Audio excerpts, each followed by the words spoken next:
Lindsay here, the Frugal Crafter. Today I'm going to share with you my early morning coffee painting. I guess that's what I'll call it. I can't really think of anything else better to call it.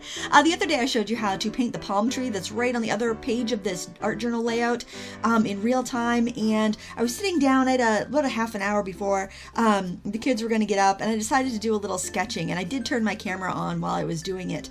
So this is a very casual type of way I like to work sometimes, and what I'm doing here is just sketching on a mermaid sitting on a rock with watercolor pencils. You can use whatever watercolor pencils you have. I'm using the Prima ones. I have to say I really like the Julie Nutting skin tone Prima set just because it is it's just really good for having all those neutral tones for hair and skin color that I find are lacking in a lot of other sets of watercolor pencils. Now I will warn you on the Prima sets, if you buy, like if you can look at those two sets here at the top of my screen, if you bought like the brights and the skin tones, you've got like 3 colors that are in both sets. So there are duplicates between the Prima sets. So I kind of recommend getting the skin tone colors and then just using what other watercolor pencils you have, because I do think that's a really unique set. I will link up to those skin tone pencils in the video description in case you're interested.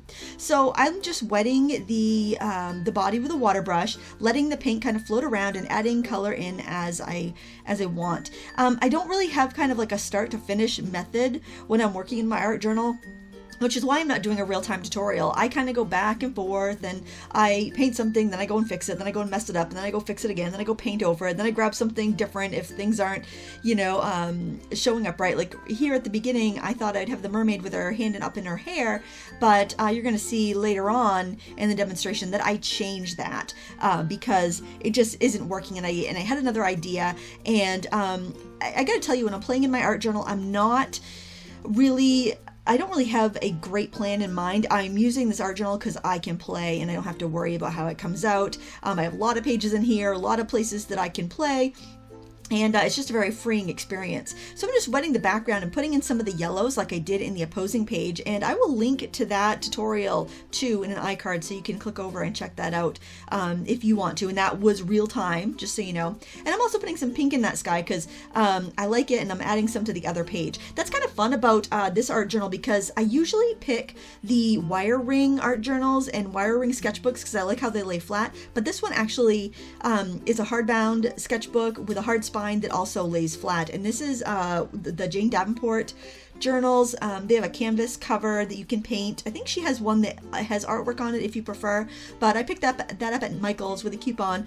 It typically goes for $17.99, which I think is kind of pricey for a book that size, but there you can see I changed the arm. I made her waving. What is she waving at? What will we put out to sea for her to wave at? Let's just see. Let's watch a mystery unfold. But anyway, so I used a coupon on that, brought the price down to probably around $12, and I really like it. I was gonna get the larger journal, but it looked like it had been a little shop worn, so I decided to go with the smaller one. But I find that I do like this size. It's about 6x9 size. It's really handy to throw in a bag, bring with me, or just to have on my lap if I'm sitting in the living room watching TV. So I decided to put a little dolphin jumping out of the water into the air, and the mermaid's waving to her dolphin friend, which I thought was just kind of whimsical and fun, and it just reminded me of The Little Mermaid, which was my sister's favorite movie growing up. She's a bit younger than me. I was a little too old to be, you know, crazy about The Little Mermaid Disney movie. And another thing I like to do with the color pencils is I like to use a synthetic brush. This is a what's it called? Fusion by Roland Langnickel.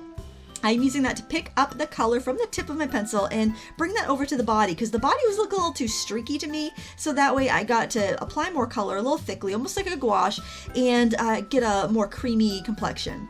And I'm adding some Ken Oliver liquid metal ink. It's like a watercolor, actually. I think it's gum arabic in there, but it's liquid instead of like a pan color, and it works really great on top of watercolors. I use it in the brushes that I would use for watercolors, rinse them out, haven't had a problem, and I've been using them a lot in my mixed media work in my art journal, and it's just a really fun product. I will link to that as well. I don't think they're terribly expensive compared to like other pigment powders. And had to have a sip of coffee. That is my coffee mug. Can you believe how big that is? It's like bigger than my water bucket. I have to be careful I don't dip my brushes in there. And I like to stop and dry my layers as I go. And I find that when I dry a layer and then I can work on top and it doesn't really lift what's underneath as well. These are the Jane Davenport paint over pens. You could use any sort of opaque paint pen or chalk marker for that highlighting. I like that set just because it had like a color called Beach, which is like a skin tone, and white, which is great for highlighting, and it has a few other just handy colors. I kind of went gaga over her products, and I've made a couple trips to Micheals to grab a few things, and it's quite a ways away, so that tells you how much I enjoyed it.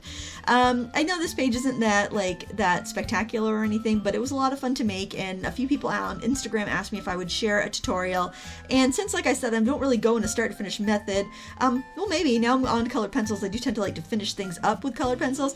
I thought that just kind of seeing the process of how I put this together might inspire you to grab a bunch of different materials and give it a try too, because really that's what mixed media is about. That's what art journal is about. It's about exploring, having fun. Nobody has to see it if you don't like it. Layering materials. Now I'm using the these are like an ink marker. They are also by Jane Davenport. They're called Mermaid markers, so very fitting. I'm just dabbing on little marks, so it kind of looks like scales on the tail, and I'm adding some of that color in the hair, because if I do something to one part of the picture, I like to do it somewhere else so that I have this continuity. Like I'm going over to the palm tree again and adding some of that ink into the palm tree, because if you do it to one area, do it to the other, so you get a cohesive feeling between your two pages.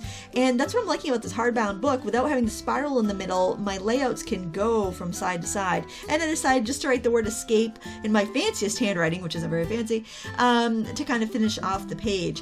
Something you can do if you don't have very fancy handwriting like me, and you need to kind of fake it and make it look better than it really is, you can embellish your letters. You can use gel pens, you can use the paint over pen markers, you can use colored pencil.